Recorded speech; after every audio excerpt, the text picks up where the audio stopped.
prisipažinsiu, labai jaudinuosi. Labai jaudinuosi pirmas dalykas dėl to, kad aš tavęs asmeniškai nepažįstu visiškai, nes didžioji dauguma žmonių, kuriuos kalbinau, aš pažįstu arba kaip klientus, arba pati jų klientė buvau, su tavim nieko neturiu bendro, nedirbom dar kartu. O kitas dalykas, vakar 2 draugės parašė, tu Editą kalbinsi, wow, ta prasme, jinai žvaigždė, jinai žinoma. Ir man toks, aš jau bijau. Tai va, tokia visa išsigandusi truputį esu. Jaudinuosi taip, tarsi pirmą kartą veščiau laivą, nors tikrai ne pirmą kartą vedu ir daug žmonių jau kalbinau. Tai va, Edita, prisistatyk, prašau, nes tavo labai įdomios yra temos, apie ką tu užsiimi, apie ką tu kalbi ir man tai yra tikrai nepažįstama. Tai prisistatyk, prašau, apie ką tu esi, kas tu esi ir ką tu darai. Man labai malonu su tavim iš karto taip eterėje ir susipažinti, vietoj to, kad asmeniškai kalbėtus, kalbamės eterėje. Ir su paprastas žmogus, aš labai dažnai prisistatau, kad aš viso labo meistro Mante Kočyje esu mokinė, instruktorė, nors stengiuosi be abejo savo kvalifikaciją nuolat kelti, esu baigusi papildomiosios alternatyviosios medicinos magistrantūrą ir daugiausiai specializuojasi šitoj Dao jogos srityje, Dao seksologijoje. Bet visą tai, iš tikrųjų, kada mes kalbam apie Dao seksologiją, Dao tantrinės praktikas, reikia suprasti ne tik tai fizinis kūnas, intimumas, bet ten kaip tik 80% būtų darbas su savimi, su savo emocijomis, su savo energija, ta prasme, kad mes turėtumėm daug gyvybinės energijos. Nes labai dažnai tas toksai pastebėjimas yra, kad žmonės užsiima dvasiniam praktikom arba nori jomis užsiimti, nori praktikuoti, medituoti, kažką daryti ir labai dažnai plaukia paviršių.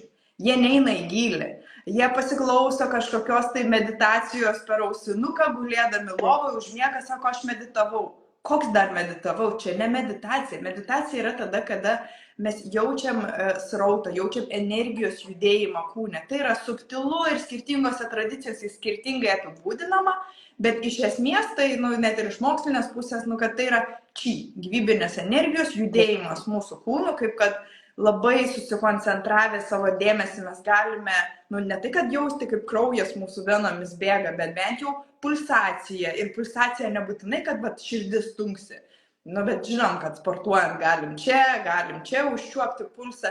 Tai lygiai taip pat, jeigu mes koncentruojam dėmesį, pavyzdžiui, į pilvą, į bambą, mes galim pradėti jausti, kad čia irgi toks kaip tvinksėjimas. Kūne yra apie 52 pulsus. Ir mes daugelį jų tiesiog nepastebim. Kai mes atsisukam į save, iš to išorinio pasaulio labiau į save, tai tada atsiranda to tokio wow, kažkas manyje yra daugiau negu tik tais poreikis ten pavalgyti, pamiegoti, dar kažką paveikti, bet kad yra ir subtilesni dalykai ir kad tas kelias į mūsų vidinį pasitenkinimą, į laimę, į meilę tiek savo, tiek kitiem žmonėm prasideda nuo kelio į save. Jokie patarimai apie santykius, jie vis nieko verti, jeigu žmogus neis į save, į savo gylį, o pagrindinis raktas Dao praktikose, kaip eiti į save, per ryšį su savo organais. Jokių būdų ne kažkokie kažkoks gilinimasis į kažkokius tai pašalinius vaizdinius, kaip sakykime, ar religijose, ar skirtingose dvasinio tobulėjimo praktikose, juk yra kažkoks tai dėmesys į žvakę, į kažkokį dievo dievybės paveikslą ir panašiai. Tai Daosiai sako, tai tada tu energiją atiduodi tam, o tu energiją turi į save. Niekur kitur, kaip tik tai į save, į savo vidaus organus, į dėmesį į save ir tada iš mūsų ir kai mes turime daugiau tos gyvybinės energijos, gali kažkas gražaus skleistis, manau, apie ką mes šiandien pakalbėsim dar. Taip, aš kaip labai tau pritariu, tai ne tas žodis. Ypač kai tu sakai, užsidėsiu meditaciją, pamiegosiu čia ir man čia paveiks, ar ten užsidėsiu hipnozę ir man paveiks, neveikia šitaip. Yra tų teorijų, kad atseit ten yra, įsirašo į tą pasąmoninį lygį, bet tai yra labai paviršius, kaip tu sakai. Taip, bet tai yra paviršius. Taip, ir visai kas kita yra, kai tu iš tikrųjų susikoncentruoji į meditaciją ar į tą pačią hipnozę, kai tu susikoncentruoji į kiekvieną tą žodį ir įsirašai savo pats į pasąmonę, tai, ką tu klausaisi, yra visai kiti dalykai, negu tai, kad aš, miegosiu, čia maždaug išgeriau piliulę meditacijos, pamiegosiu ir mano gyvenimas pasikeis. Čia yra, kaip sakai, visiškas paviršius, aš labai tam pritariu, tikrai. Ir nuolat savo irgi klientes to mokinu, kad eikit į gylį, viskas jumyse. Prieš norėdamos pakeisti savo aplinką, pirmiausia, keiskit ten viduje, eikit į tą gelmę, kur labiausiai bijot, kur labiausiai skauda, kur labiausiai nenorit jausti, ten eikit, išjauskit, išbūkit ir tada atgimsit kitas žmogus. Tai aš irgi labai. Nenori gal to ir, tarsi nemalonaus proceso, arba kiti įsivaizduoja, kad tas ėjimas į save, dvasinis tobulėjimas, kad jis turi būti kažkoks fainas labai ir kartais, pradeda kapstyti pas save, ašaros ten byra. O aš galvojau, kad aš čia padarysiu tą praktiką, aš galvojau, kad aš čia paleisiu visas emocijas, o aš čia dabar visą mėnesį tame kuičiuosi, čia bloga praktika. Palauk, tu pagaliau per savo šarvus pradėjai eiti gilyn į vidų. Tu turi tęsti. Taip tu gali derinti skirtingas galbūt praktikas, jeigu yra suvokimo, kaip jas derinti tarpusą, jeigu tai nėra visiškai priešingybės.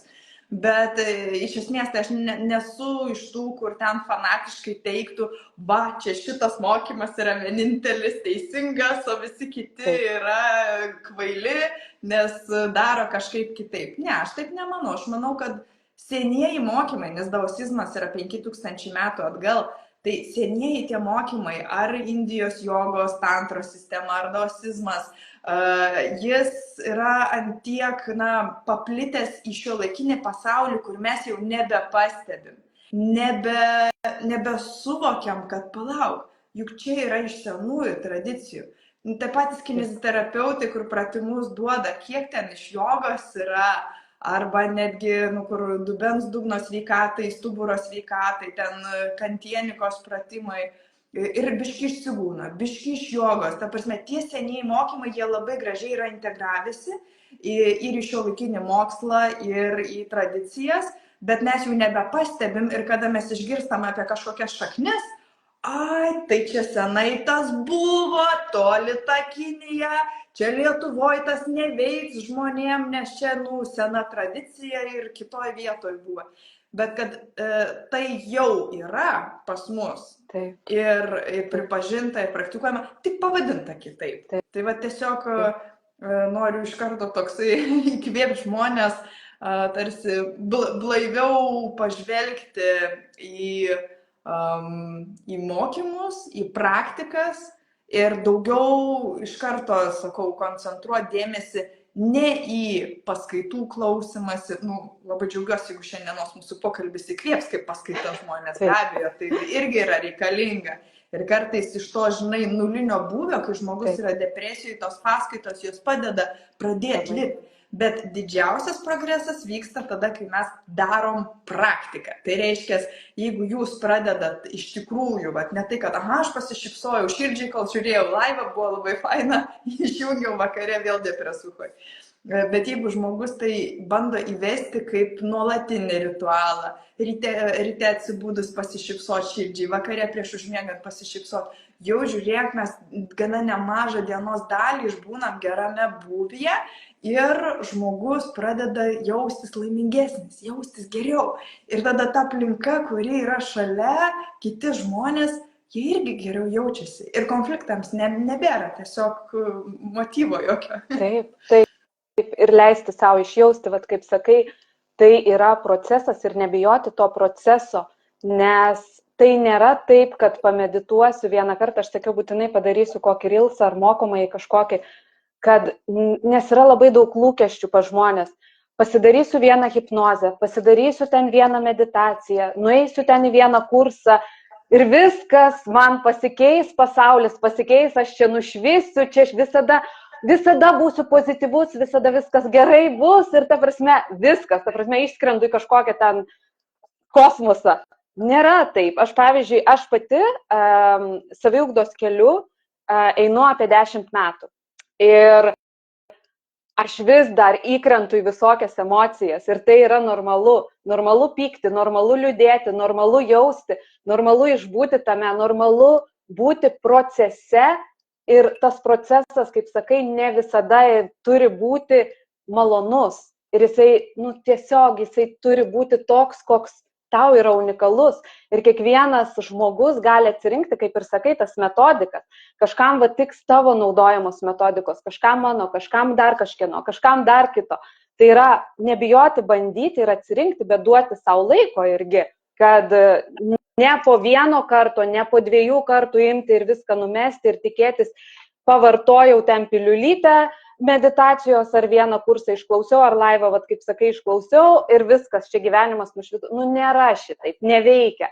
Čia yra procesas, tai yra netgi, jeigu daug yra visko prisikaupę, tai yra metais dirbam su savim tam, kad iškelti ir vis tiek iškyla, nes kyla dar išgiliau ir tu vis eini ir tai yra realiai gyvenimo procesas.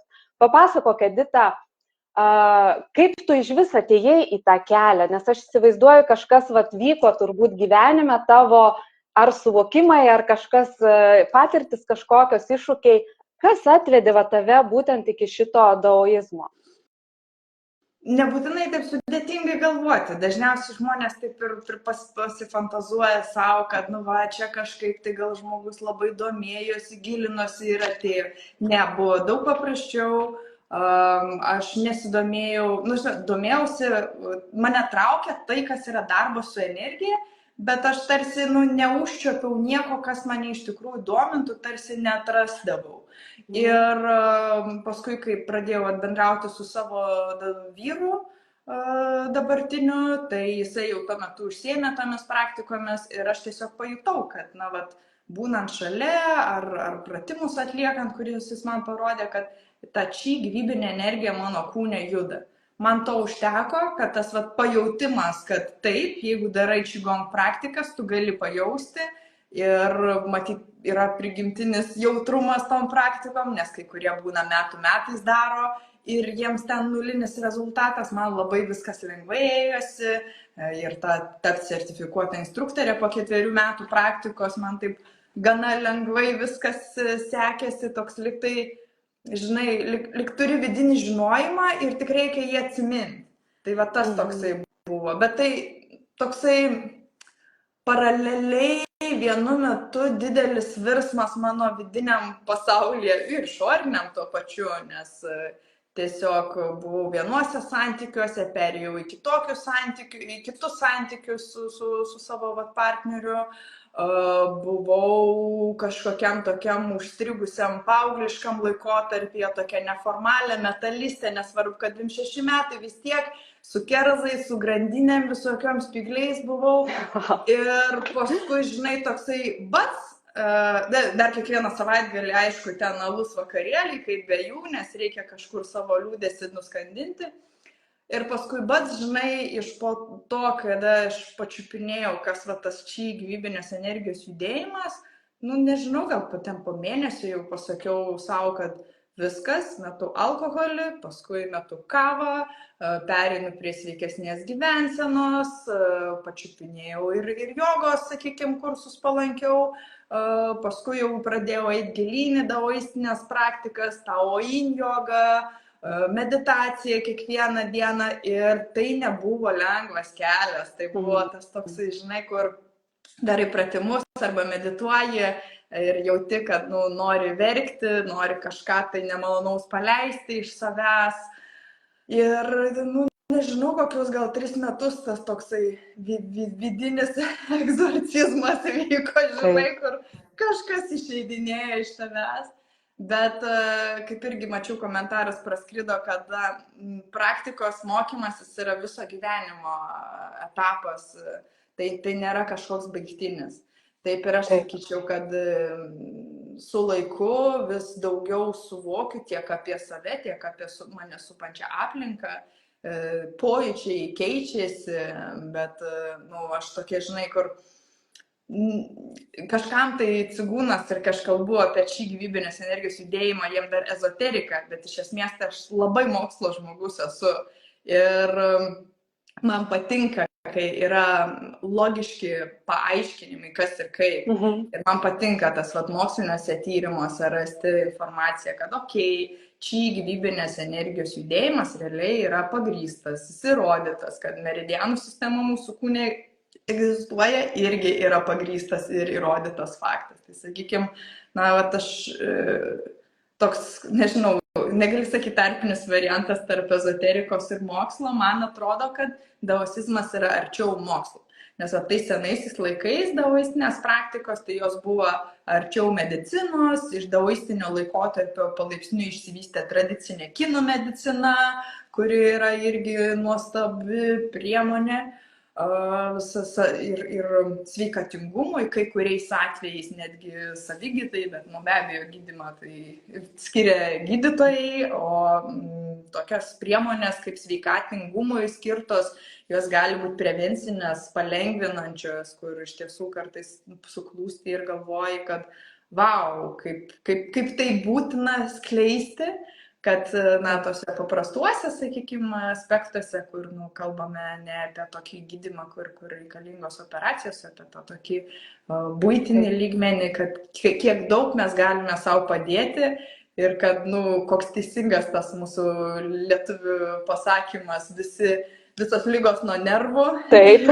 tik ne pas nervų gydytoją reikia, greičiau pas psichologą arba nerti gilyn į praktikas, kurios vestų jūs į vidinį pasaulį, kad išsikrapštyti. Nes, sakykime, aš savo laiku prieš 10 metų tikrai mačiau, kad buvo tuo metu ir vis žinai, atrandu, ką išsikrapštyti, ypač didelis virsmas vyksta, kai pas man Tekačyje būnu Tailande ir kai nueinu į tamsos retrytą.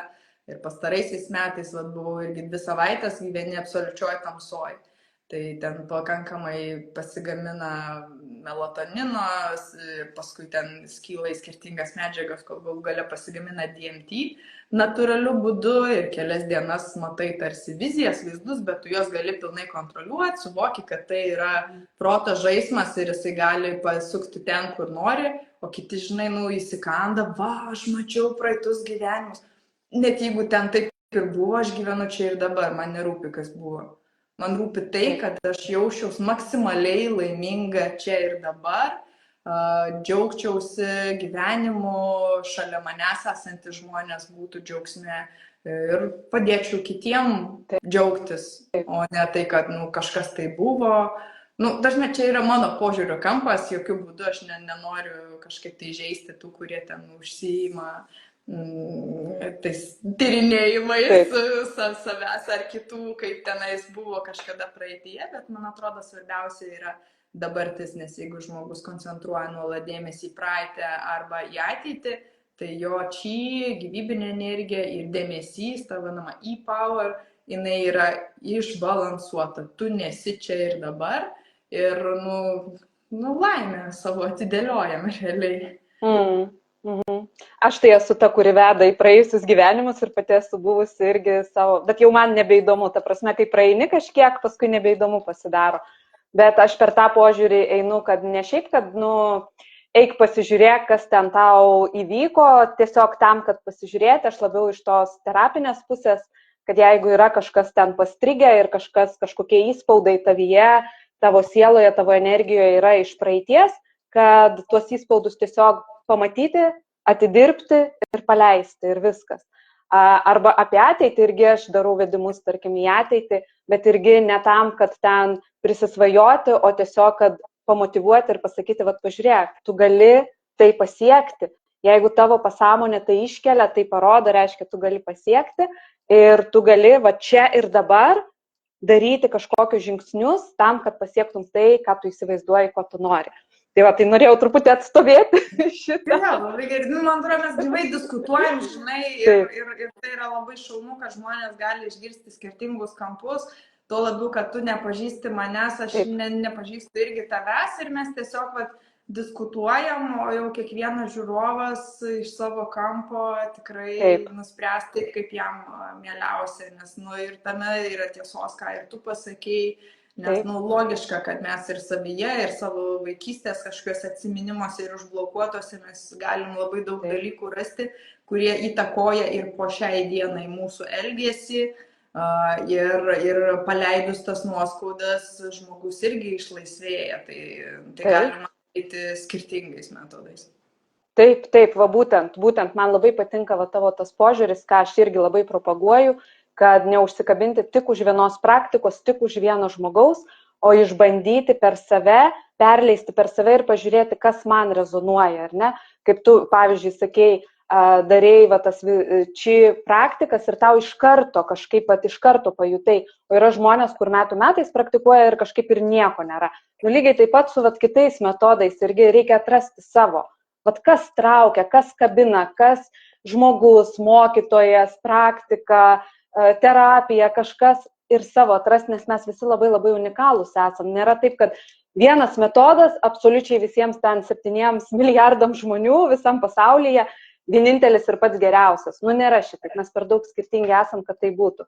Bet iš visų praktikų galim kažko pasiimti, pritaikyti savo ir su tuo gyventi. Bet aš sakyčiau, to vietoje tiesiog stebėti ženklus, kurie ateina į mūsų gyvenime, kad kažkodėl ateina tam tikri žmonės, tam tikros praktikos ir aš pastebiu, žinai, atrodo, išgirdau kažkur vieną ar kitą informaciją, kažkodėl ten Facebookas išmeta reklamą, kokio nors užsienio mokymų, žinai, kur ta tema, kur aš kalbėjau ką tik lietuviškai, ar kažkur girdėjau panašiai. Ir čia ne tik tai kalbant apie tos algoritmus, kurie vyksta, kada mikrofonas veikia ir iš tikrųjų sąmoningai reklama metama, bet būna, kad visiškai yra atsitiktinai. Ir tada, tarsi aš mėgstu stebėti ženklus ir nepalaikau to tokio dvasinio turizmo, kada žmogus išgirdęs, kad reikia rasti savo mokymą. Bet aš pabandžiau man netiko, tai aš dabar varysiu per festivalius, visas palapinės eisiu, visų klausysios, čia nepatiko, pusę išklausiau, išėjau, tai veda į dar didesnį blaškymąsi. Specialistus irgi reikia atsirinkti. Yra daug tokių, kurie pasiskaito knygas ir veda mokymus, nes jiems tiesiog kažkaip tai reikia iš kažko gyventi ir tiesiog nusprendžia, kad iš finansinių paskatų jie dabar bus lektoriai. Taip. Ir visada reikia pasidomėti giliau, kas tai per žmogus, ką jam iš tiesų davė tos praktikos, kur jisai su tom praktikom nuėjo. Nes čia kaip ir žinai, kai būna verslo srityse, būna tokie lektoriai, kurie pasakoja, kaip daryti verslą ir jų pagrindinis ten koks nors ten, žinai, užsienyje, ten milijonas, žinai, aš milijonierius, kaip tapti milijonierium. O jis milijonieriumi tapo todėl, kad parašė knygą, kaip daryti verslą ir kaip uždirbti milijoną ir iš to uždirba milijoną, ne iš kažko kito. Tai tu supranti, kad tas žmogus, jisai realiai neturi suvokimo, kaip kitam padėti, žinai, uždirbinėti tą milijoną. Tai lygiai taip pat, jeigu mes tokią grubę paralelę, bet paimsime į kažkokį tai dvasinio tobulėjimo praktikas, jeigu žmogus pats neperėjo to kelio, kur jis gal turėjo gražią ten vaikystę ir niekada nejautė nei pykčio, visada buvo gera, švelni mergaitė ir jinai dabar kažkaip tai kitus mokins, kaip paleisti pyktį, nors pati turėjo kažkokį tai visai kitokį etapą. Aš nesakau, kad aš kažkokį tai juodą labai etapą turėjau ten vaikystėje, bet paauglystėje toks, pastrigimas buvo nelabai smagus ir aš žinau, kad tas paleisti, tą keisti kailį, keisti įpročius, keisti netgi savo aplinką, nes kartu su šitom praktikom gavosi, kad aš išsitryniau iš to metinio savo Facebooko, šitas mano Facebooko ir Instagramo akauntas buvo visiškai naujai sukurtas, po kokių 5 metų pertraukos, kai iš vis manęs nebuvo socialiniuose tinkluose niekur. Ir ta aplinka, kuri aplink mane susiformavo, ji tapo visiškai kitokia, nauja, jinai tapo faina. Nes tai, kas buvo tie praeities draugai, jie alaus butelio draugai, žinai, nu, tu supranti, kad atotrukis pasidarė didžiulis ir aš nusprendžiau, kad ne, aš nutraukiu viską. Ir žmonės, kada eina į tą vidinį dvasinį tobulėjimą, jie labai išsigąsta prarast draugus, prarast ryšius su savo artimaisiais, pažįstamais, ką jie pasakys, nebepretampu kompanijoje, nes aš nebegeriu. Taip, mane atsimenu, tada gal pakvietė 3 kartus dar į vakarėlius. Ir mato, kad aš negeriu, nu, bet man kažkaip norėdavas dar po senų įpračių, žinai, tą kompaniją, kad būtų, o paskui mane nustoja kviesti, nes, nu, nečiudakė, kuri negeria. Ir viskas, ir aš labai tuo džiaugiuosi. Tuo metu, žinai, arba ten, kai turėjau problemų su virškinimu, ten kandidos grybelis, reikėjo kardinaliai keisti mitybą, be cukraus, be gliuteno, be karvės pieno produktų, tai man buvo labai sunkus virsmas. Tai man buvo žliumbimas čiut ne kiekvieną dieną, kaip aš noriu saldainio, bet aš negaliu ir taip toliau, ir ta priklausomybė cukrų ir taip toliau. Ir kai aš jau visą tai perėjau, tai tada aš jaučiu, kad taip, aš galiu padėti žmogui kuruoti, kaip jam pabadauti, kaip jam atsisakyti to ar ano, nes aš irgi perėjau per tai ir tai nebuvo taip, kad, žinai, ople ir viskas. Ir tie vidiniai virsmai, kurie mumise vyksta, jie, nu, atsakau, būna kažkokie ne visada malonus, bet jeigu mes suvokiam, kad tai yra vardant to, kad dabartyje, ateityje, artimiausioje mes turėtumėm daugiau to savo vidinio balanso, nu tai dzin tie kažkokie draugai ar kažkokie kiti ryšiai, net jeigu ir tai ten broliai, seseris, net jeigu su jais ten užsimarinuos tas ryšys keliem metam, kol jie pripažins tą jūsų virsmą, na tai kas, jeigu tai yra naudinga jum. Bet jeigu jūs tai daro dėl to, kad tai madinga, aš čia dabar būsiu kažkokia fainesnė, tai jūs greit numesit tada. Taip, visiškai sutinku, praėjau ir aš tokią etapą, irgi tokių buvo dalykų. Kas bijot prarasti ar bijot būti atstumti dėl to, kad renkatės naują kelią, ateikit pas mane, padėsiu pradirbti. Nes žinau, aš irgi tą esu praėjusi, irgi teko visokių dalykų patirti. Aišku, mano praeitis šiek tiek kitokia, aš labai turėjusi esu daug depresijų, aš esu turėjusi ir tokią vaikystę nelengvą, sakykime, ir, nu, taip švelniai pasakęs, tai žinau, apie ką kalbu, nes aš esu irgi tai praėjusi. Ir tai, ką aš kalbu tik todėl, kad praėjau pati. Man labai irgi nepatinka kalbėti iš teorijos. Aišku, reikia teorijos, reikia žinių, bet tai, ką aš kalbu ir propaguoju, aš būnu perleidusi per save. Ir jeigu aš žmogui sakau, tu gali pasikeisti, tu gali tai padaryti, aš sakau todėl, kad aš pati tą praėjau ir aš pati žinau, kad tai yra įmanoma.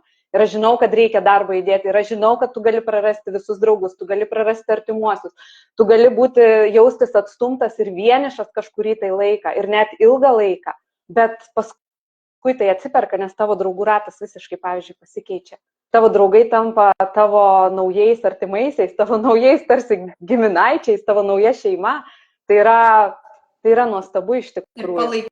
Bet reikia drąsos. Ir palaikytojais, nes iš tiesų tai žmonės, kada, nu, pavyzdžiui, ar kažkokias bėdos sako, nu, va, kodėl taip vyksta mano gyvenime, kodėl ten moteris būna, ten, nu, apie santykių temą dažnai mane klausia, kodėl pritraukia jinai kažkokius nepavykusius partnerius. Tai priklauso nuo to, ką mes turime savyje, tai mes atitinkamai pritraukiam tokį pat partnerį.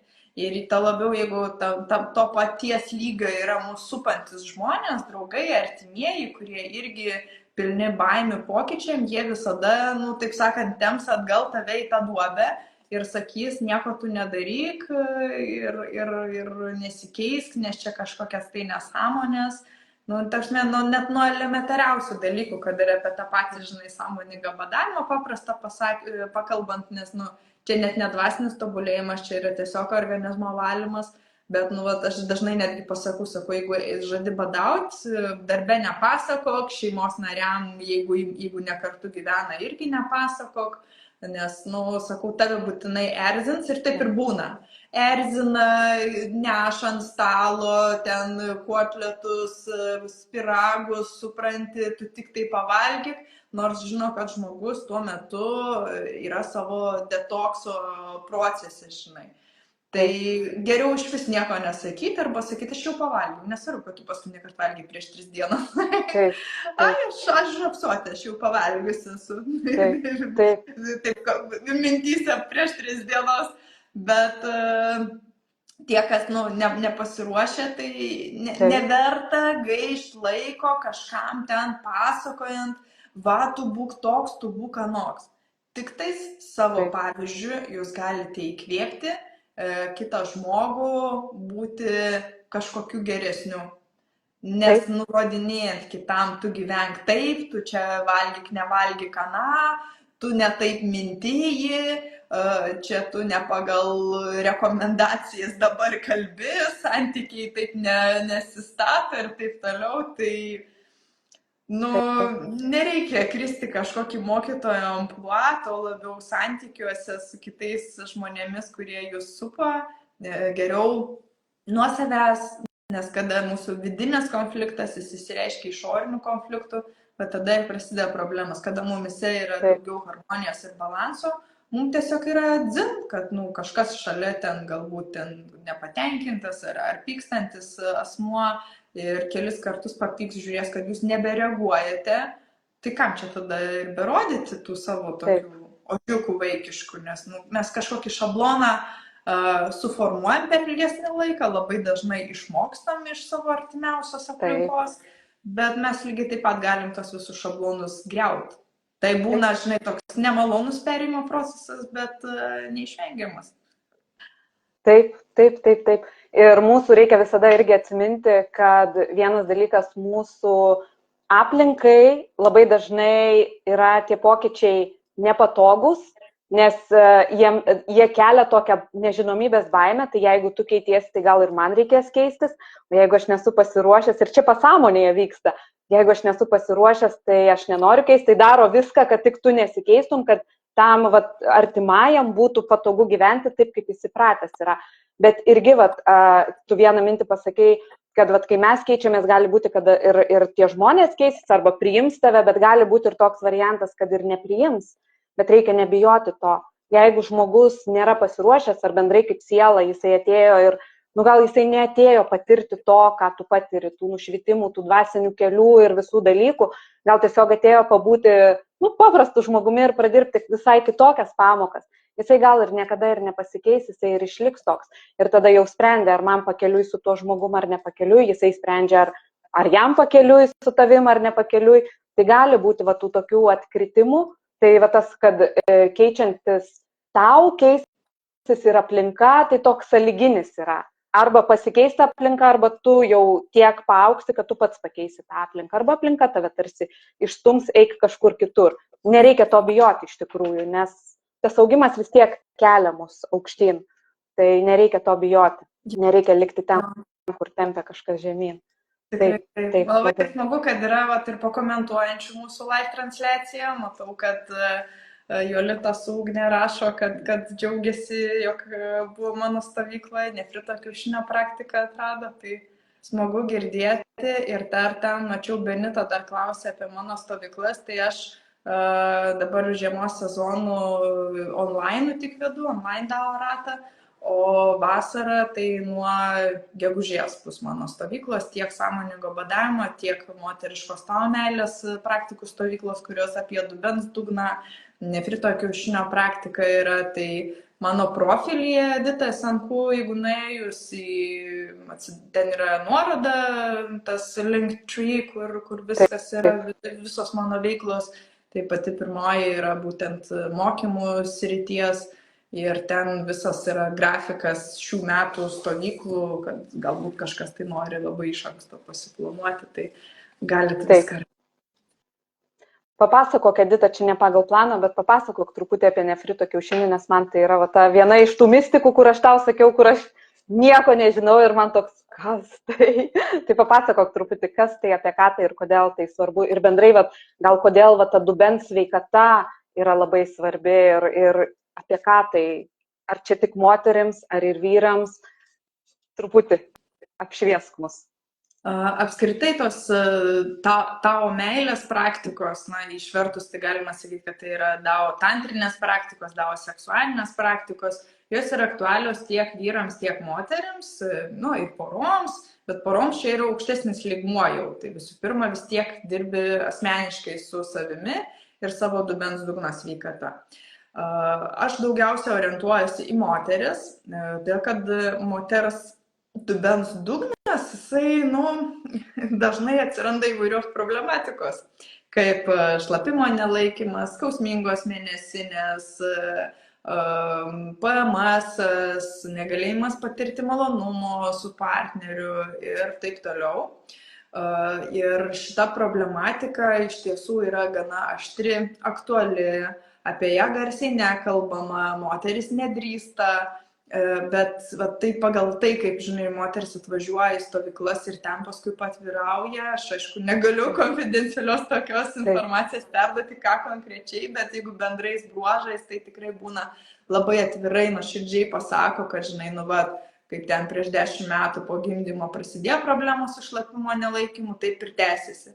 Kaip niekada nepatyrė orgazmo su savo partneriu, taip 20 metų kartu ir gyvena kaip brolis su sesė, bet nei intimumo, nei malonumo nieko nėra, nesupranta, kur yra reikalai. Tai tos temos jos nėra tokios irgi, kur gali duoti stebuklingą, kaip sakai, meditacijos tabletę ir žmogus pasveiks tiek emociškai, tiek, žinai, pradės orgazmintis čia dabar moteris.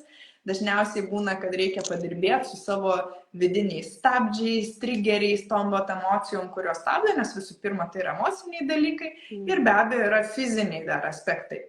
Tai aš ir online dao rate, kada vedu užsiėmimus trečiadienio vakarais, šiaip bet kada tikrai moteris gali prisijungti.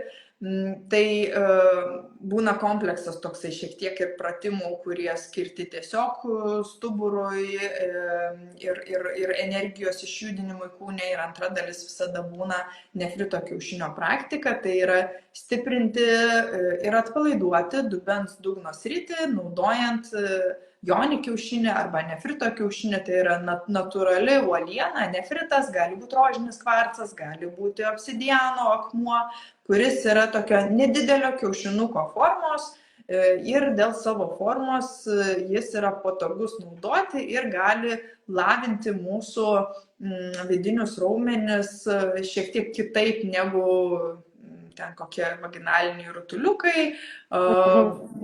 Tai yra natūralus akmuo, tai moterim irgi labai tas rezonuoja, kad tai yra natūrali uoliena, kas ypač mėgsta arba dirba su mineralais, tai ir šitą aspektą žino, bet man tai svarbiausia yra pats ryšys, jeigu tau yra smagiau dirbti su mineralu, su akmeniu, o ne su kažkokiu tai guminiu rutuliuku, tai moteris pačios, žinai, tai pasako. Tai kontrastas nemažas. Ir dažniausiai, ką pastebi po kelių mėnesių praktikos, tai kad mėnesinės tampa nebeskausmingos arba mažėja skausmai, kad PMS sušvelnėja, priklausomai nuo įdirbio, kažkam po kelių mėnesių, kažkam po metų, žiūrėk, ir tą malonumo sritį pramuša ir sako, aš pagaliau sugebėjau išmokti atsipalaiduoti ir jausti malonumą. Tai šitą temą esu ir mokslinį tyrimą dariusi prieš 2 metus, būtent kaip veikia skausmingas menstruacijas, nefrito kiaušinio praktika. Tai galima, žinai, jeigu supaprastintai, tai daug kas naminę tą versiją atlieka, kur ten 10 minučių viso labo užtrunka, kad tiesiog įsidėti, padaryti šiek tiek ten kegelio pratimų ar po namus vaikščioti šiek tiek su kiaušinuku. Tai galima irgi versija. Bet daugiausia naudos to tokio, žinai, terapinio priėjimo, kada mes derinam su meditacija, kad sąmoningai paleisti ir iš dubens tas nuoskaudas, kurias mes laikome savyje, nes kaip pilvas antrosios smegenys, taip ir dubuo labai linkęs kaupti informaciją, ypač tą negatyvę visą informaciją susiję su intimumu, su santykiais, su gėda, su kalte. Ir kada mes sąmoningai paleidinėjom tas vat emocijas, tai atsiranda ir daugiau atsipalaidavimo. Tuo labiau, kad tas psichosomatiniai aspektai, jie būna, kad suformuoja žmogaus kūne, cistas miomas ir panašiai, ir tais klausimais dažnai į mane kreipiasi. Ten, aišku, nėra vienareikšmiško atsakymo, kai kam gali suveikti derinyje su detoksu, tai yra su sąmoningu badavimu, kažkam to nepakanka ir tenka vis tiek tos tradicinės medicinos prie jos sugrįžti. Bet kai kada, jeigu žmogui pavyksta, tai netgi pats kūnas, jisai pradeda veikti gerai. Ką aš turiu omeny, pavyzdžiui, pas moterį buvo ilgos mėnesinės, po 8-10 dienų trunkančios, labai gausios, kraujo tyrimų rodikliai buvo prasti, jai sakė gydytoja, viskas, tau dedam kontraceptinę spiralę, kitaip tu čia iš vis nukraujuosi negyvai, nes čia pas tave ir geležies rodikliai prasti yra ir visa kita. Jinai užsispyrė, sako, ne, aš nieko nenoriu kol kas.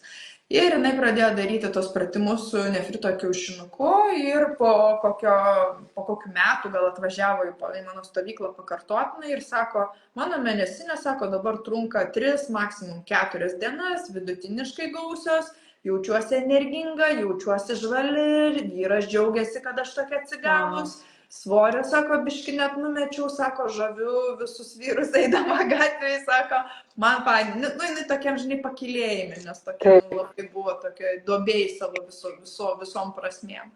Tai, sakykime, tas darbas su mūsų emocijom, jisai gali būti ne tik tai per meditaciją, bet gali būti ir per sąmoningas dubens dugno praktikas, plus mes galim sustiprinti tuos dubens dugno raumenukus, tai aktualu ypač yra po gimdymo, kada yra daugiau šito srityje laisvumo, kad raumenukai grįžtų į normalų būvį ir tai yra įmanoma, arba irgi buvo ten istorijos, kada moteriai prolapsas, kada iškrenta gimda, tiesiog senelės iškrenta.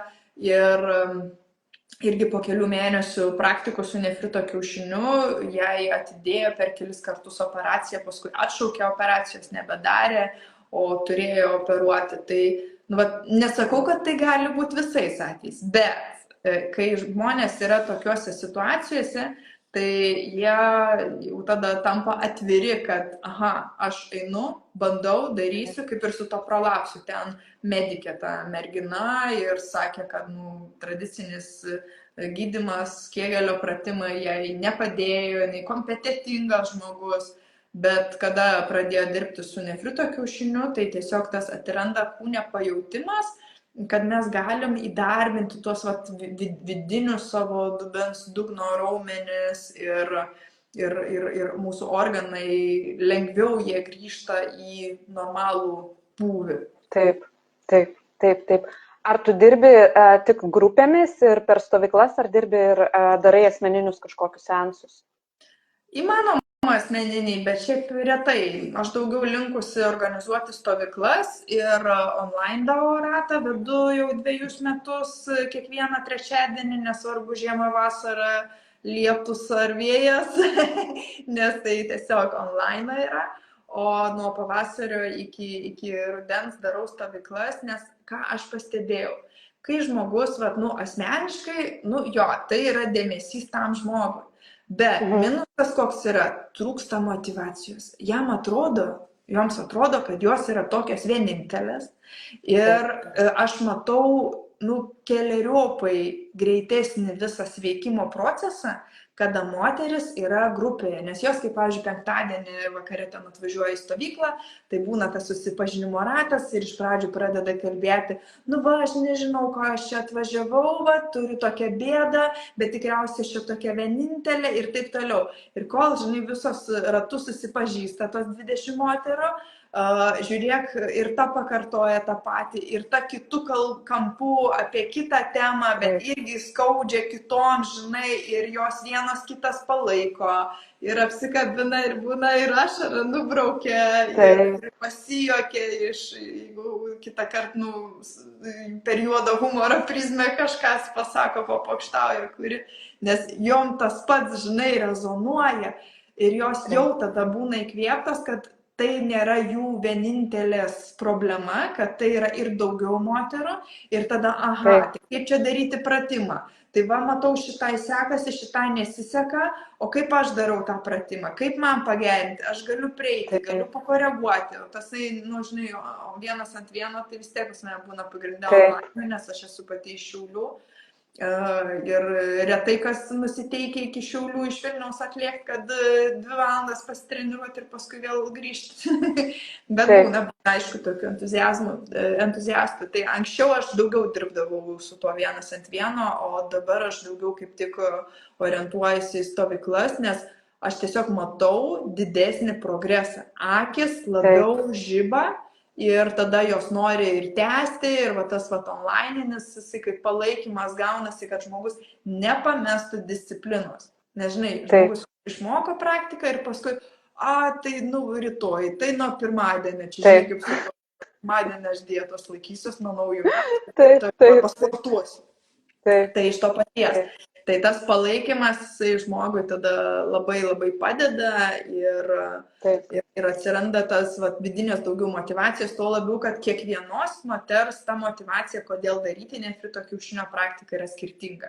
Viena dėl to, kad nori tiesiog orgazminių patyrimų turėti, nes jų apskritai neturėjo, arba nori gilesnių pojūčių, nori galėti keistis energijomis su partneriu. Taip, tai yra įmanoma, bet tam reikia įdirbio. Galbūt kitai problema, kaip įvardinau, ten šlapimo nelaikymas ar skausmingos mėnesinės, nes irgi tas, ypač mokslinis tyrimas atskleidė, kad labai stipriai veikia menstruacijų skausmingumą ir jisai ženkliai sumažėja, kada mes šitą praktiką darome. Tai galima tikrai įnešti į savo kasdienybę ir nebūtinai tam kažkaip tai labai atskirai dėmesį skiriant, integruoti į savo dienotvarkę. Taip. Ir aš dar galvoju, grupinis darbas, būtent tokia tema tarp moterų irgi skatina tą atvirumą, kalbėti būtent tą temą. Ir tai jau yra dalis terapijos, nes tai jau padeda atsiverti, nes, kaip tu sakei, mes nedrįstam tom temom šnekėti, dar turim tokių visokių milijonų tabų ir įsitikinimų ir baimių. Ir paleisti tą gėdą, kad apie tai pasakyti. Aš, pavyzdžiui, aš apie save galiu kalbėti, man buvo laikas kažkada ir daugybę metų man buvo gėda ištarti žodį seksas. Aš pasakydavau tą žodį ir aš visa raudona ir man net pasakyti, man kažkas toks, atrodo, užsisiū geriau burną ir patylėk. Tai ateini į tokį ratą, tu pradedi kalbėti ir tu pamatai, kad, tai yra irgi tema, tai yra svarbi tema ir aš paleidžiu tą gėdą, atveriu tą savo gilumą, tą savo atvirumą, tą savo nuoširdumą ir taip, paimkit ir pažiūrėkit, ir aš čia turiu kažkokią problemą. Ir jinai yra irgi svarbi ir nereikia jos gėdytis ar bijoti. Ir ta bendrystė, ta moterų tokia susikuria, turbūt ta bendra energija tokia labai tokia šilta ir nuoširdi gaunasi, nes tai yra labai labai jautri tema iš tikrųjų. Ir jinai suartina, kai kalbasi visi kartu. Taip. Aš tai jau visai svajoju. Kalbėjom, žinok, jau pradėjau įgyti stovyklų, bet aš žiemą sąmoningai darau tokią pertraukėlę, nes, taip savaime susiklosti, dažniausiai visada žiemą važiuodavau pas meistrą Mantekačį į Tailandą, paskui čia buvo tie karantininiai laikotarpiai, Tailandas buvo uždarytas ir šiemet irgi nevažiuojam, kitais metais važiuosim, bet toksai, žinai, jau tradicija man tapo, kad žiemą aš tokį sąlyginį poilsį turiu, tuo, kad mažiau bendrauju su žmonėmis ir daugiau einu į save, tai tu negali vien tik tai dalinti, tu turi ir pasisengti. Tai žinai, čia ir vakar postą įdėjau į Instagramą ir Facebooką, kad sakau, man žiema, aš kaip meška nueinu miegoti į savo urvą ir paskui laukiu pavasario, kad aš ten atsikelsiu ir daugiau bus to ir bendravimo ir visa kita. Ir viena mergina sako, tai atvažiuok pas mane, žinai, į Kiprą, ten ves stovyklą. Aš galvoju, palauk, tu ką tik pasakei, kad aš pasakiau, kad aš ilsiuosi. O tu man sakai, eik dirbti. Blin. Taip. Ne. Taip, ne. Brėžiu ribas, ar nebūtų faina, galbūt kažkur, kur šilta, bet gal nedirbti, ne, pailsėti tiesiog. Jo. Tai manau, gerai, kad tas labai balansas jisai mums visiems yra būtinas ir aš tiesiog, to norėjau pasakyti, daugelis normalių žmonių, tai jie ilsisi vasarą, tai čia tik tai aš ne. Aš Taip, vasaros taip, stovyklas. taip. Edita, papasakok dabar, kadangi ta mūsų tema tokia fizinis kūnas ir emocijos ir kaip tai yra susiję ir kaip, kodėl tas balansas iš vis svarbu. Tai vad gal gali tokį klausimą man atsakyti,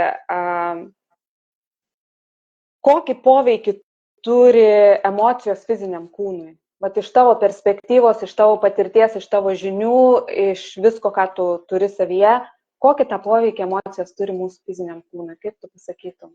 Didžiulį.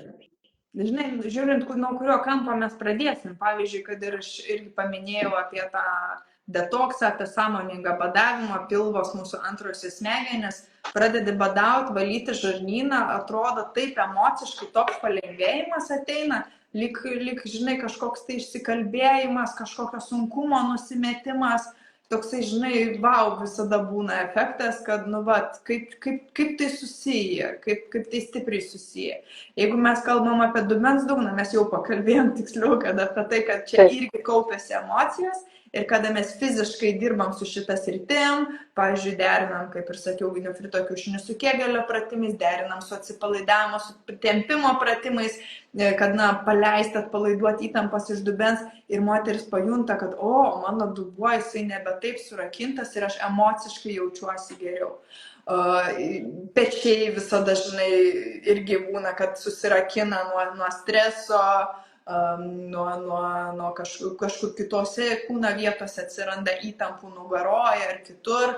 Ir atitinkamai gali padėti mankštos, gali padėti net ir sporto salė. Ir atrodo, nu ką ten tiesiog sporto salėje pramankštinai raumenis pratempiai. Ir ateina tos toksai net emocinio išsilaisvinimo pojūtis. Ne meditacija, nors man sportas irgi, žinok, savotiška meditacija. Aš einu į sporto salę, aš darau kai kurios pratimus su visai nemažai svoriais, kaip pavyzdžiui, ten ant dubens štangą 50 kg keliu. Man tai yra meditacija. Aš tuo metu esu meditatyviam būvyje. Tas rautas manyje stipriau tuo metu juda, ypač per tas pertraukėlės, aš tiesiog sėdžiu, liežuvis prie gomurio, tas rautas juda, priimsta, galiu daryti kitą užėjimą. Tai dabar, kur atrodo, nu nesuderinami dalykai, dar ir kaip suderinami. Ta prasme, tiesiog paprasčiau į tos dalykus reikia žvelgti ir mes pastebim, ar ne, ypač, kas nueina į masažus, visada visi gauna velnių, kodėl net į anksčiau tokia nugara surakinta, tokie pečiai surakinti, tau reikia į dažniau. Tai, kitą kartą žmogus galvoja, tai čia gal visiems taip sako, nes, jai reikia klientų. Bet iš tiesų, tai taip yra, kad mums atsiranda kūne surakinimas dėl kažkokių tai ne tik tai fiziniai, tai netaisyklingai sėdėjai, dirbai prie kompiuterio ilgą laiką.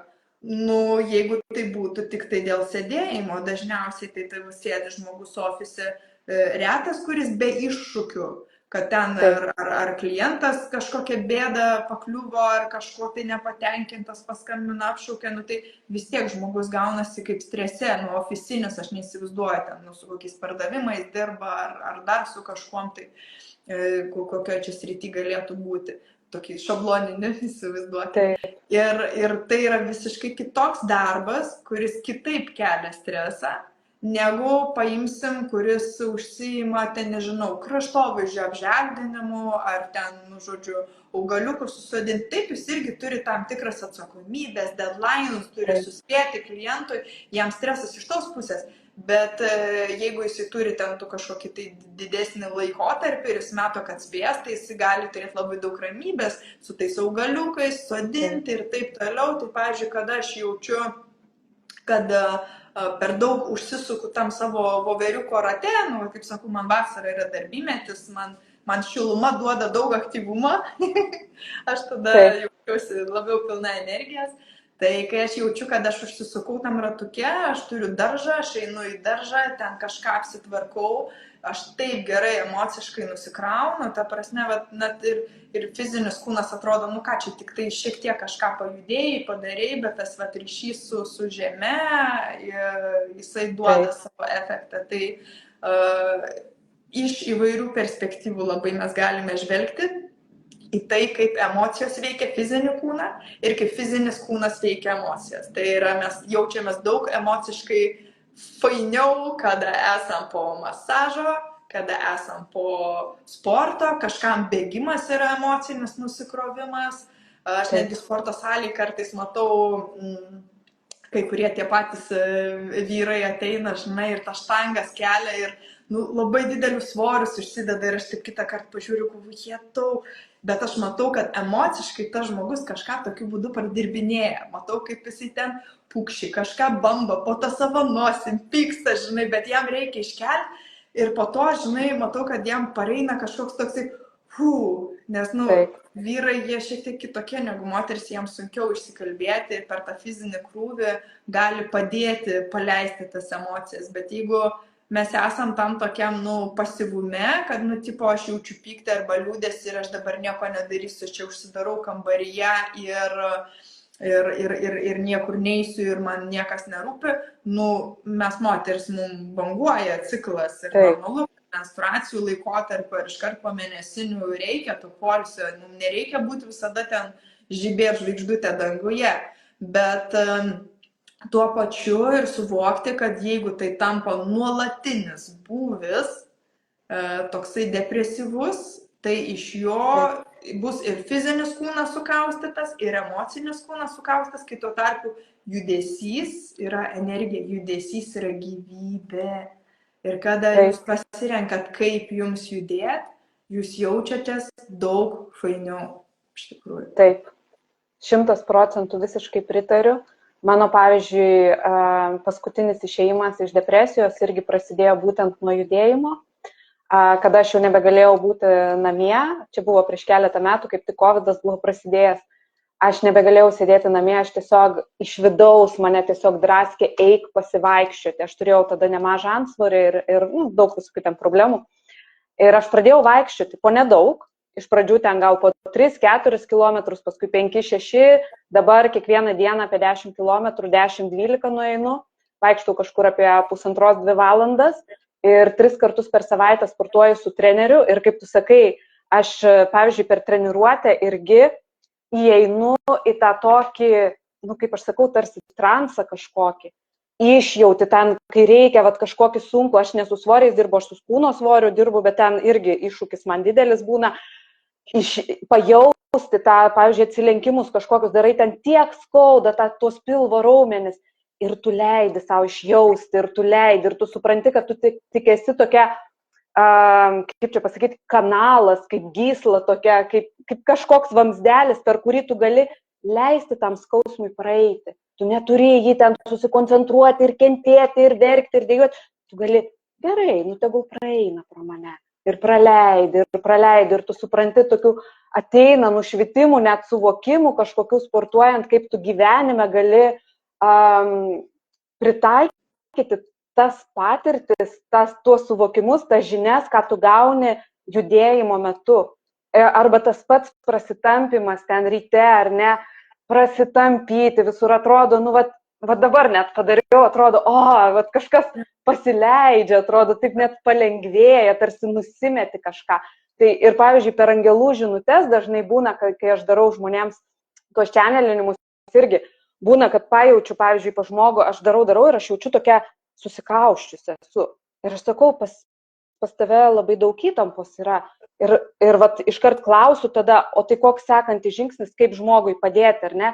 Ir dažniausiai judėk, ar tai intuityvus šokis kažkoks, ar joga, ar pilates, kažkas, judėk, nes taip tu išlaisvinsi, ar ne? Ir aš pati tada pradedu tarsi laisvinkis, nereikia tau būti ten strese, to įtampoj, ten skausme, ten baimė, dar kažkur ten visam tokiam sustingusiam tiesiog. Laisvinkis. Ir judesys yra vienas iš pagrindinių turbūt dalykų, kas ir tokių paprasčiausiai, lengviausiai visiems prieinamų, kas gali padėti. Čia nereikia kažkokių didelių žinių. Tiesiog pasuk pečius, ten pajudink kojas, užsileist muziką, pašok, dar kažką. Labai lengva padaryti. Tai yra įgimta mums. Mesgi esam judančios asmenybės. Nesam čia sukurti, kad sėdėti ant kėdės. Tos kėdės taigi atsirado daug vėliau, sofos kėdės, ar ne, automobiliai ir panašiai. Mes esam einantis, bėgantis, gaudantis, renkantis judantys žmonės, mums yra skirta judėti, nes išprocesuojam labai daug emocijų, labai daug to, ką sukaupiam savo kūne. Taip, matau, Daiva klausia, kaip pradėti nebekaupti dubenyje blogų energijų. Jeigu tai būtų taip paprasta, kad aš nebenoriu įtempti pečių, aš nebenoriu, kad mano stresas kauptųsi ten, nelabai išeis taip. Jeigu mes nuolat tą sritį stengiamės sąmoningai atpalaiduoti, pavyzdžiui, pečiai ir vis pagaunę, labiau atvert krūtinę, nuleist pečius, mes vis stengiamės. Tai lygiai taip pat galime ir dubenį, žinai, pasižiūrėti, kaip aš jaučiuosi savo dubenyje, ar aš tikrai atsipalaidavus. Naudinga padaryti pratimų, kurie būtent dubens sritį atpalaiduotų, ar ne, iš jogos, tempimo pratimai. Jie gali efektyviai padėti turėti labiau atpalaiduotą dubenį. Jonis savimasažas, tai yra makšties savimasažas, kada mes tai naudojame ne kaip savęs maloninimui, o būtent atpalaidavimui. Tai irgi puikiai padeda atpalaiduoti fizinės įtampas, nes mes negalim savo kūno imti ir sakyti, dabar tu nebekaupk, būtent šitoj vietoj, nors jūs turite polinkį būtent toj vietoj ir kaupti, nes mes esame visi skirtingi. Mes negalim sakyti, kad visos moteris dubenį kaupia, nes yra tokių, kurio dubuo yra toks silpnas ir ta nejautra tokia intimumo metu, organai leidžiasi, viskas skysta netgi, sakyčiau, leidžiasi, o ne kaip tik, žinai, kad įtampa ir tvirtėja. Vienom, žinai, kaip tik tokia įtampa, kad piršto neįdėsi į vidų ir endometriozė, o kitom yra pernelyg laisva. Tai labai skirtingai priklausomai nuo žmogaus. Ir mes negalim sakyti, kad būtinai dabar atpalaiduoti reikia tai, pas kuria jau taip viskas atsipalaidavę, kad organai čiuožia žemyn. Tai jai kaip tik reikia stiprinti. Bet kada mes ir, pavyzdžiui, su nefrito kiaušiniu moteris praktikuoja, net ir jeigu turi įtampų, jinai pastebi, kad per tą masažinį efektą iš vidaus ateina daugiau atsipalaidavimo kūne. Ir tai nereikėtų, kada moteris girdė, kiek galiu pratimai nefrito kiaušinis, dabar aš čia darysiu belenkiek daug, tik tai sutraukiu, atpalaiduoju ir nedarom jokių tokių atpalaiduojamųjų pratimų. Taip tada žmogus gali prisidaryti žalos tuo atžvilgiu, kad dar padidės ta įtampa. Bet jeigu derinamas su tuo, kad aš dar sąmoningai tikrai atpalaiduoju, aš nedarau taip, kad čia tik tai sutraukti ir kuo stipriau sutraukti. Bet taip pat skiriam ne mažiau kaip tiek pat daug dėmesio atpalaidavimui, tada viskas puikiai.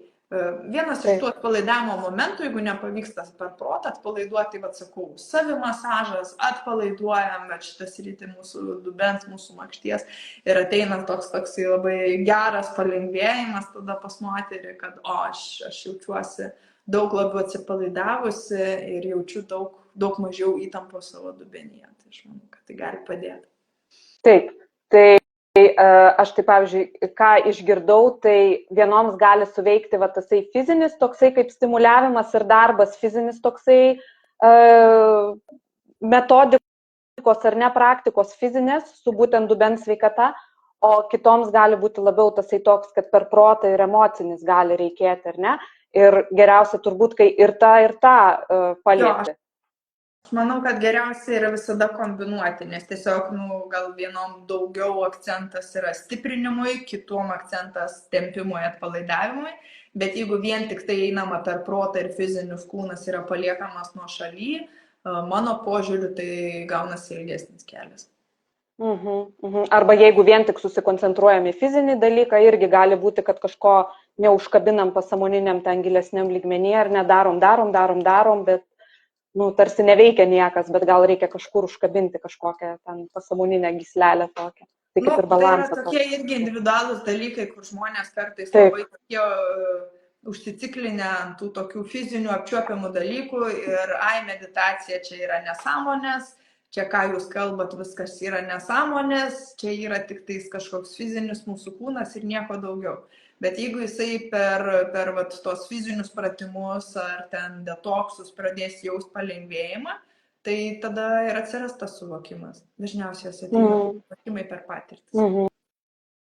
Taip, taip. Tai sakyti mes negalim savo kūnui, bet mes galim pradirbti, kad tai, kas jau yra prisikaupę ir galim naudoti kaip praktikai, kaip prevencijai į ateitį, kad tiek nebekaupti visokias tas praktikas, visokias tas metodikas ir panašiai, kad nebesikauptų tiek, o nuolatos tą nuolatinę švarą. Vat kaip dantis ar nevalomės, taip ir tą nuolatinę švarą galim palaikyti, ar tai dubens srityje, arba kitur kūne, kur mums yra linkusios kaupti kažkokios emocijos, patirtis. Ir tuo pačiu mes einam dar visada į gylį.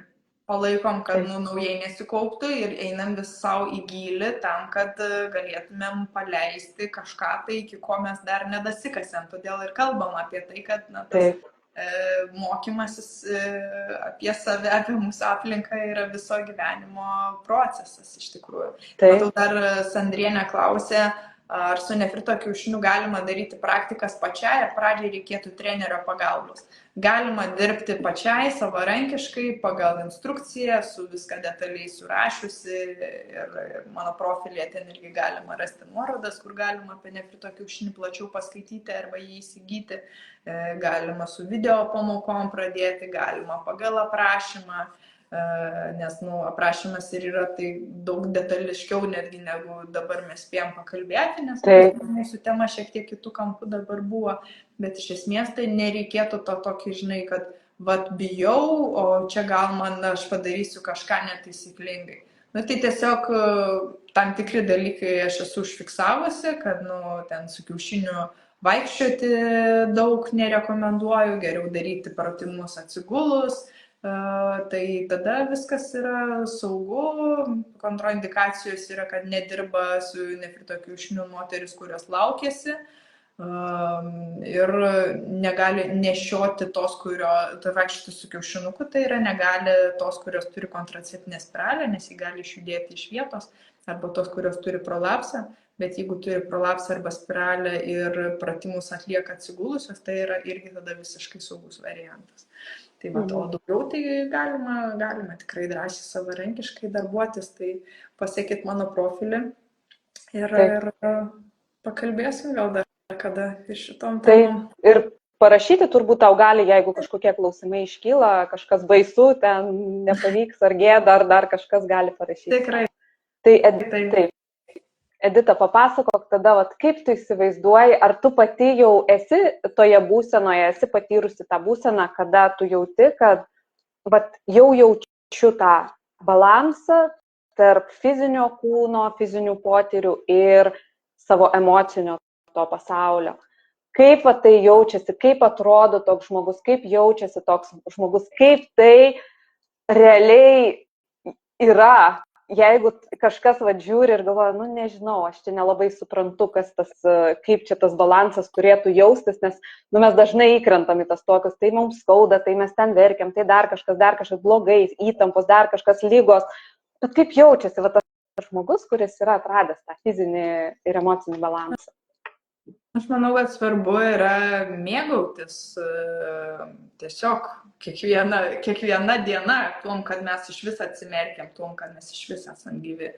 Ir tai irgi labai supaprastinta vietoj to, supaprastina viską, negu kad galvoti, o kaip čia bus, o gal čia, žinai, kažkas tai nutiks negero, ypač kada ten buvo visokie karantininiai reikalai, paskui, žinai, gal čia karas iki Lietuvos ateis ir panašiai. Ir kai žmogus nuolat toje ateities baimėje, jisai nebūna čia ir dabar. Ir tada ir pats kūnas yra visas įsitempęs. Ar kažkokiuose kituose rūpesčiuose ten mamos būna rūpestyje, kaip ten jų vaikai ir taip toliau. Tai kuo mes labiau esam čia ir dabar, tuo esam labiau ryšyje su savo kūnu. Ir manau, kad tai neturėtumėm žvelgti kaip balansas su savimi, su savo kūnu, kad tai čia kokie nušvitimo momentai, aš čia dabar skrajoju. Bet kaip tik labiau kaip kasdienybė, kad pasistengti, čiut ne kiekvieną dieną arba didžiąją dalį laiko, 8% jaustis, kad aš gerai jaučiuosi, man fainai.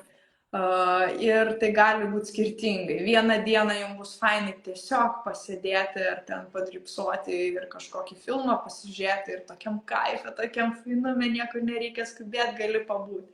O kitą dieną kažkokiam kaip tik judesyje, savirealizacijoje, darbuose, jums pavyko kažką įgyvendinti darbe, ko iš jūsų ir buvo tikimasi, jūs ten šaunuolio kokie, žinai, paglostyti save, ar ten darbdavys paglostyti. Ir irgi, žinai, gali skrajuoti ant sparnų.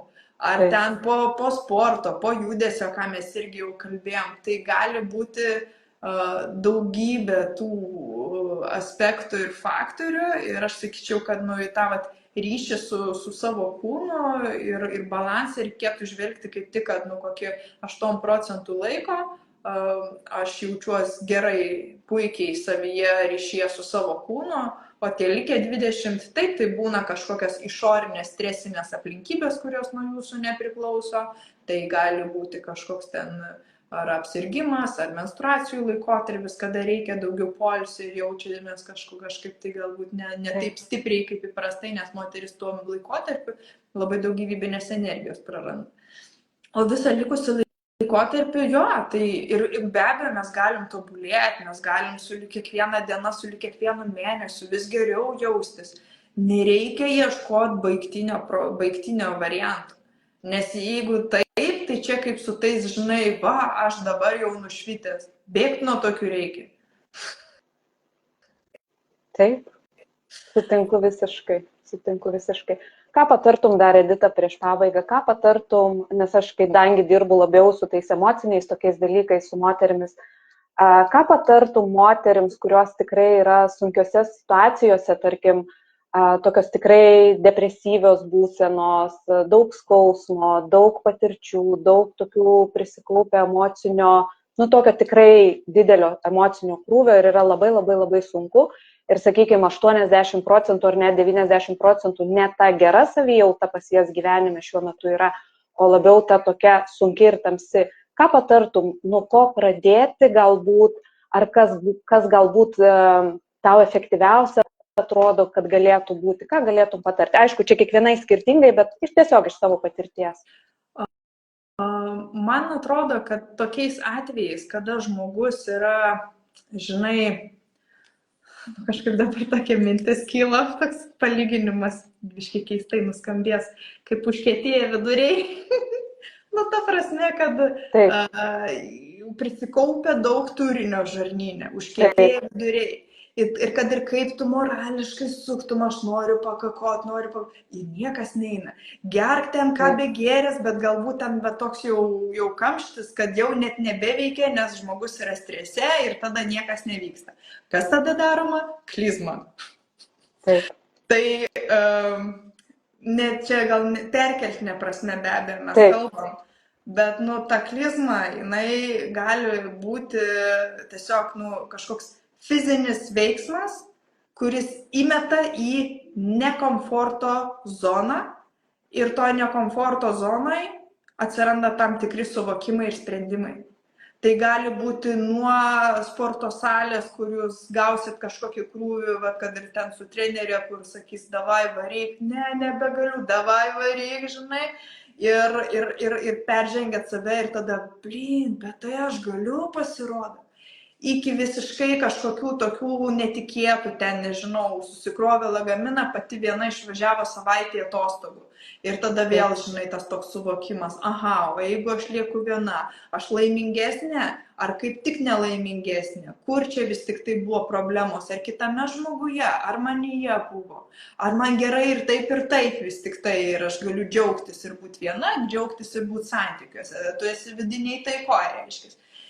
Arba kaip tik kažkokį stresą sukelia kažkoks tai, netikėtas poelgis, kur tu išeini iš savo komforto zonos. Kažkam išeiti iš savo komforto zonos, tokiai, kur, žinai, visą laiką sėdi gali būti netgi nuvažiuoti į kažkokius tai šokius. Ne tai, kad ten į kažkokią tai, ten diskoteką ar klubą, bet kažkokius, kur mokina sąmoningai šokti vienokius ar kitokius šokius, kur turi įvaldyti tam tikrą judesį ir čia turi ir protas dirbti, ir kūnas dirbti, ir judesys, ir kaip ir iš pradžių baisu, bet paskui visai faina. Tai tie visi tokie savęs išmetimai iš komforto zonos, tos klizmos, jos gali būti labai labai veiksmingos, nes kitaip mes esam, užsitrombavę kažkokiu tai turiniu ir jisai nei pirmin, nei atgal, jisai tiesiog yra sustingęs, žinai, tai jeigu iš tos pusės nepavyksta pramušti, tai tada reikia iš kitos, žinai,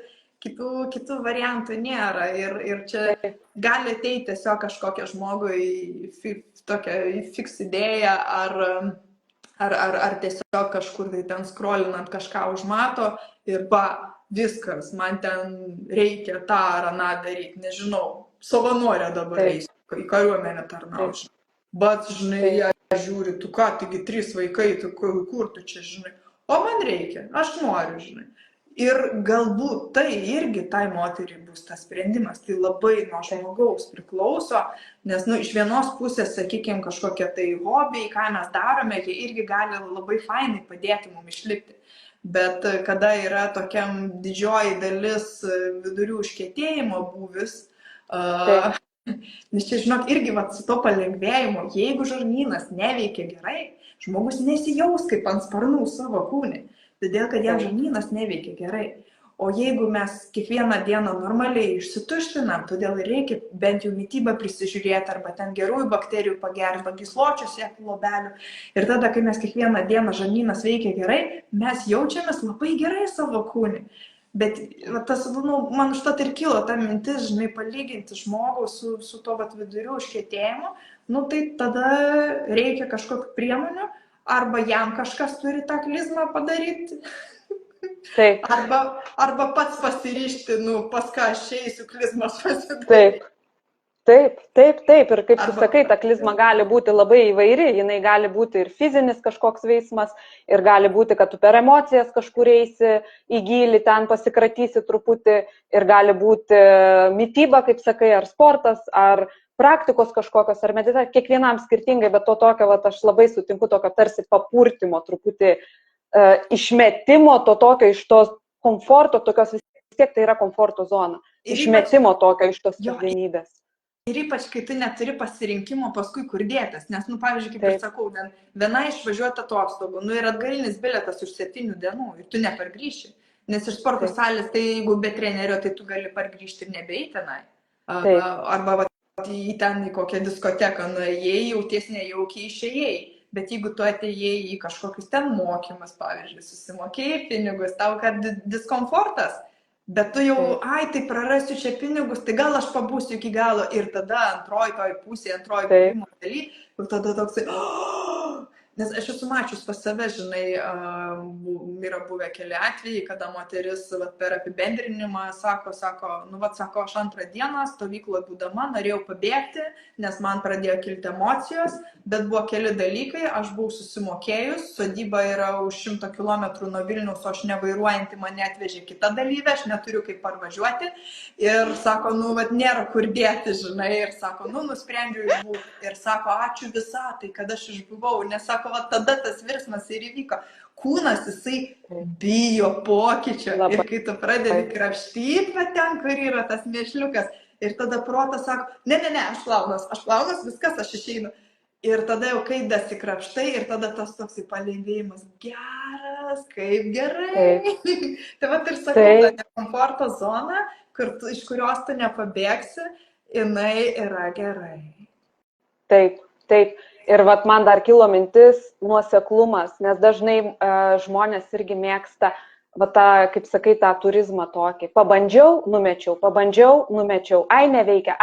Ir ten metų metais bando kažką ir niekas atseit neveikia. Bet nuosekliai tiesiog, ar veikia, ar neveikia, einu nuosekliai iki galo, baigiu, ką pradėjau, ar ne. Ir einu į tą gylį ir su noru ir su tokia tarsi vidinė disciplina, kad vis tiek aš pradirbsiu, su tokiu pasiryžimu, vis tiek aš pradirbsiu, vis tiek aš pasieksiu tą geresnę būseną, o ne kad, ai, neveikia, nu tada, nu ir neveiks turbūt. Tikrai. Ką dar norėtum, Edita, pridėti, palinkėti gal mūsų klausytojams, sekėjams, nuo savęs palinkėjimą kažkokį va, tą mūsų fizinio ir emocinio balanso temą? Aš noriu padėkoti, kad jūs išklausėte šį ilgą mudviejų pokalbį ir aš manau, kad jūs tikrai radote savo įžvalgų tam tikrų, kurios yra jums šituo etapu aktualios. Nebūtinai viskuo sutinkate, ką mes kalbėjome, bet jeigu jūs radote kažkokius tokius taškiukus, kur aš dabar išgirdau, nežinai, būna, kad žmogus klausosi, tai čia gėlytės, o paskui aš kai tokį užvėliau gana grubų apie tą klizmą ir vidurių užkietėjimą, gal tada žmogui tas toksai, palauk, o tai kaip su manim yra. Tai aš noriu tiesiog jums palinkėti to tokio vidinio atradimų daugiau ir daugiau, kad jų būtų. Nes jeigu jūs matot šitą pokalbį, jisai nėra atsitiktinis. Jūs kažkodėl turėjot įsijungti, jūs kažkodėl turėjot išgirsti. Jeigu net ne visą tą pokalbį jūs žiūrėjot, bet kažkurią vietą atsisukot, jūs tą turėjot išgirsti. Tai reiškia, kad jūs esate tam savo kelyje, savo pozityvių pokyčių kelyje, nes mes nuolat keičiamės, čia žinai, nori, nenori, bet kad sąmoningai tą pozityvumą pokyčiai, kad vyktų jums. Ir kad jūs turėtumėt daugiau nei 80% to laimingo būvio, laimingo laikotarpio savo gyvenime, ryšio su savimi ir savo kūno ir protu. Tai tiesiog noriu jums palinkėti po truputėlį atrasti jums tinkančios metodikas, o galbūt ar aš, ar Jurgita jūs įkvėpsim. Taip kad jeigu į kažkurias praktikas einat, eikite labiau į gilį, tam, kad jas pilnai pačiupinėti. Kaip sakiau, ar ne, stovyklos buvo, kas norėjo pabėgti ir paskui, kai išbuvo iki galo, sako, čia nerealiai, sako, aš čia dar papasakojau, jau paskui grįžusi man sako, aš dar papasakojau sesiai, mamai, draugiai, kitais metais jos visos atvažiuos pas tave, žinai. Tai tas toksai, jeigu kažką tyrinėjat iki galo. Ne tai, kad atidariau duris, pasižiūrėjau, ne man, uždariau duris, bet iš tikrųjų išbandyti, išjausti.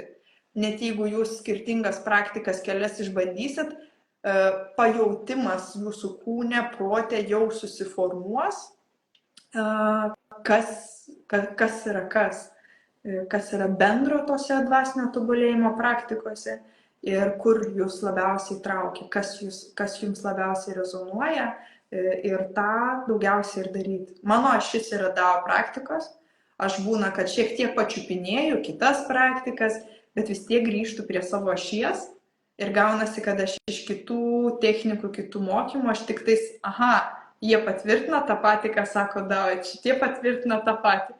Ir aš renku į tą savo ašį viską. Tai mes kiekvienas galbūt skirtingą tą savo atsvarinį tašką turime, bet jūs galite irgi jį aplipdyti ir turėti daug tokį geresnį, laimingesnį būvį. Taip. Prisidedu prie Editos linkėjimų. Ačiū tau labai, Edita, už tavo laiką, už tavo įžvalgas. Man šitas pokalbis buvo be galo naudingas. Manau, kad mes dar susitiksim. Man labai patiko visą tai, ką tu kalbėjai, man be galo rezonavo. Tiesiog, nebereikalo pritraukiam vieną kitą, nebereikalo tave radau, tu mane radai, žodžiu, tokia įdomi situacija, bet be galo dėkinga esu tau. Ačiū. Buvo labai naudinga ir įdomu. Ačiū ir tau už pokalbį. Iki kitą kartą. Iki.